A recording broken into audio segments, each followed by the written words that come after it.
Sir, आपण प्रतिगामी शक्तीविरोधात नेहमीच काम करताना दिसतात आणि हे करताना बऱ्याच वेळा त्रास होतो, आपल्याला टीका पण सहन करावी लागते, बऱ्याच वेळा दडपशाही पण आपल्या सोबत होते. हे सगळं करत असताना एवढं मोठं मानसिक बळ आपण कुठून आणतात आणि हे सहन करण्याची शक्ती आपल्याला मी शेतमजूर होतो, 36 पैसे रोजाने काम करत होतो. माझ्या आईला 62 पैसे रोज होता, वडिलांना 88 पैसे रोज होता. आता हे मला सतून कुठं पाठवणार, तिथं तर परत पाठवू शकत नाहीत. तर त्यामुळं मी कशालाच भीत नाही. बरं. पानसरे आणि मी आणि मुश्रीफने विषय घेतला होता हु किल्ड करकरे, कारण यांनी करकरेला संघाने मारला असं आमचं म्हणणं आहे, हे ब्राह्मणवाद्यांनी. आणि ते आम्ही अजूनही चर्चेला तयार आहोत, पण ते चर्चा करतच नाही. त्यांच्याकडे चर्चा करायला मुद्देच नसतात. मग ते काय करतात, आम्हाला हिट लिस्टवर ठेवतात. त्यांच्या आरोपींनी कन्फेशन दिले कोर्टात की पानसरे बरोबर, दाभोळकर बरोबर, गौरी लंकेश बरोबर, कोळशे पाटील पण आमच्या हिट लिस्टवर होते. हो, तर ते असतील तर मी म्हटलं मारा, मी मरणाला कशाला. मी पोलिसला भीत नाही, मरणाला भीत नाही, जेलला भीत नाही. मग काय करणार ते. हे मी वयाच्या 47व्या वर्षी प्रतिज्ञा केली, मी पोलिसला भिणार नाही, जेलला भिणार नाही, मरणाला भिणार नाही आणि सत्य बोलणार. म्हणून मला कोणीच आक्षेप करत नाही. मराठी पण करत नाहीत, आंबेडकरवादी पण करत नाहीत. तुझ्यासारखे कमी लोक आहेत की ज्यांना असं वाटतं की मी बोलावं.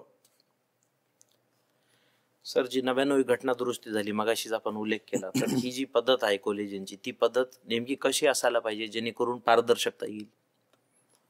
त्याला काय कमीत कमी असं असतं की आपण माणूस जीवन जे आहे ते लेस अँड लेस इम्परफेक्ट, कमीत कमी चुका कशा होतील असं बघितलं पाहिजे. आतापर्यंत कॉलेजियम आहे, सगळ्या जजेसची मुलं, पुतणे, काका. आमचं चीफ जस्टिस होता, तुमच्या मराठवाड्यातला होता, देशपांडे, VS देशपांडे. त्याचा पुतण्या जज, भाचा, त्याचा मावस भाऊ जज, त्याचा जावई जज.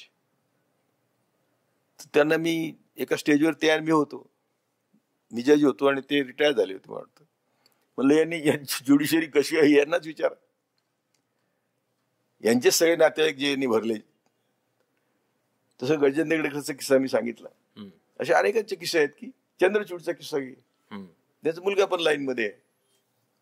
तर ज्युडिशरी आता, म्हणून म्हटलं ना की एक ते डबकं झालेलं आहे, तर त्याचं एक्सपांड व्हायचं असेल तर काहीतरी मार्ग शोधला पाहिजे. पण मोदीचा जो मार्ग आहे तो मोदी कॉलेजियमला मानत नाही आणि आपलेच जजेस भरतो.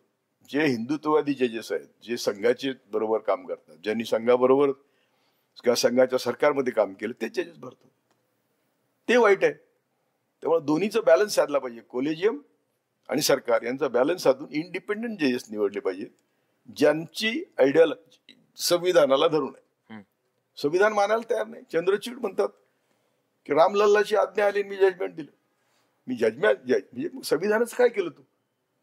आम्ही जज असतानाच हा प्रश्न उपस्थित झाला होता आणि आम्ही म्हणत होतो की मायथॉलॉजी आहे, कोण ठरवणार राम कसं कुठे जन्मला, कसं ठरवणार. आता जन्मलाच नाही म्हणलं तर लगेच वादळ सुरू होते. आणि वस्तुस्थिती मायथॉलॉजी येतो का इतिहास नाही. तर मायथॉलॉजीचा इतिहास करायचं काम 10 वर्षात केलं. मग ते काय राम सेतू काय, अमकं काय, सगळं तमाशा चाललाय.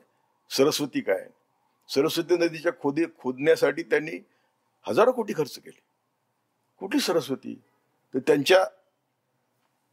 त्यांची वसाहत, आर्यांची वसाहत सरस्वतीच्या कडेला होती असं वगैरे काहीतरी काढतात. कर्ण म्हणे टेस्ट बेबीतून झाला. शरम पण वाटत नाही वेळेला की जो काळच ठरवता येत नाही रामाचा, तेव्हा टेस्ट ट्यूब बेबी, तेव्हा अग्निबाण. मग तो मध्ये कुठं लुप्त झाला. जिथं संशोधन होतं तिथं वाढत जातं, ते लुप्त होत नाही. तर अशा बेशर्मी लोकांच्या हातात सत्ता गेलेली आहे, गरिबांचे शत्रू असलेल्या लोकांच्या हातात सत्ता गेलेली आहे आणि आम्ही सगळे हातबल आहोत. त्यामुळे आमच्यासारखा एखादा बोलतो त्याच्यावर, माझ्यावर आता किती क्रिमिनल केसेस आहेत, कितीतरी आहेत. जाऊ त्या लढू, जाऊ जेलमध्ये जायला भीतीच नाही. सर, अलीकडच्या काळात सगळ्यात महत्वाचं म्हणजे आमचे सगळे बहुजन नेते या ना त्या कारणाने आजपर्यंत सत्तेवर होते, ते साले एवढे स्वार्थी, लोभी, छोट्या मनाचे निघाले.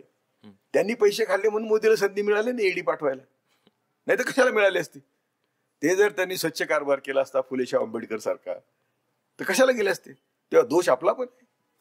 बहुजन लोक जे सत्तेवर होते त्यांनी आपली सत्ता टिकवण्यासाठी किंवा आपल्या पुढच्या पिढींना धन साठा राहावं म्हणून स्वतःला विकलं. आजही विकायची वेळ आली. तेव्हा आम्हाला नवीन पिढी तयार केली पाहिजे, नवीन पोरं पाहिजेत की जे स्वतःच्या पायावर उभा राहून राजकारण करतील, समाजकारण करतील.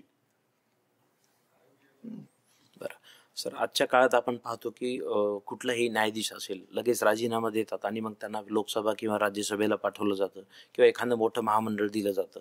जर हे चालत राहिलं तर यापुढे काय होईल? नाही, असं आहे की राजीनामा मी पण दिला होता, इलेक्शन मी पण लढवलं होतं. पण आजचे जे राजीनामा देतात ते सत्ताधाऱ्यांच्या बरोबर जाण्यासाठी करतात. आम्ही सत्ताधाऱ्यांच्या बरोबर जाण्यासाठी नाही राजीनामा दिला, आम्ही लढाईसाठी हे फुलेशाह आंबेडकरची चळवळ पुढे नेण्यासाठी राजीनामा दिला होता. तेव्हा राजीनामा देणं गैर काही नाही, पण असं करणं त्यासाठी सत्ता. आता तो एक खासदार झालाय, त्याला मंत्री नाही केला अजून नशीब, आणि तो काय बोलतोय, किंवा गोगोई काय बोलतोय.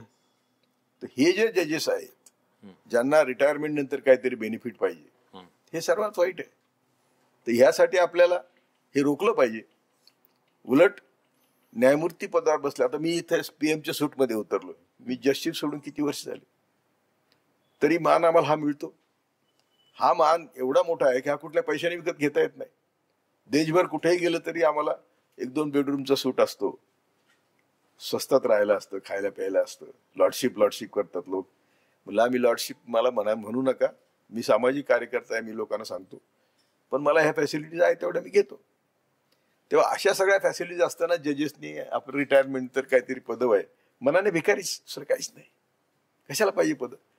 आमचा एक मित्र होता, तो सुप्रीम कोर्टात गेला, त्यांनी PMLAच्या ऍक्टची वाट लावली, म्हणजे सगळे अधिकार पोलिसांना दिले, आणि आता लोक ऐकतो म्हणून बसला. काय तुम्हाला या पदात समाधान काय, कशा करता तुम्ही हे करता, आणि किती पदं घेतली त्याला एंडच नाही, किती संपत्ती आली त्याला एंडच नाही. तुम्हाला कुठेतरी थांबलं पाहिजे. माझे गुरु होते न्यायमूर्ती सावंत, त्यांना चायनाला एकदा जायला लागलं, चायनाला सरकारी खर्चाने. त्यावेळी $2000 मिळत होते, ते पण त्यांना शेवटपर्यंत मिळाले नाही. मी मुख्यमंत्र्यांना फोन केला, ते मिळाले. त्यातले त्यांचे $1500 खर्च झाले. आल्यावर त्यांनी $500 परत दिले. तर सरकार म्हटलं नाही नाही तुम्हाला खर्च नाही, म्हणजे मला नाही, माझा खर्च झाला, मी नाही. असे होते जजेस आमचे. आम्हाला पगार तरी काय होता, 3500. कधी आम्ही दिवाळीत मुलांना कपडे घेतलेले आम्हाला आठवत नाही, गरजच नव्हती, ते भागत होतं. फॅशन स्ट्रीटला जायचे, स्वस्तातले कपडे आणायचे, मुंबईची फॅशन स्ट्रीट होता आमच्या घराजवळ. तर हे सगळ्या गोष्टी जेव्हा करतो आपण तेव्हा समाधानाने मरतो. तुम्ही असं सगळं करून किडेबांगेसारखे मरता, तेव्हा तुम्ही ठरवायचंय तुम्हाला घरात सडून मरायचंय का लढून मरायचंय.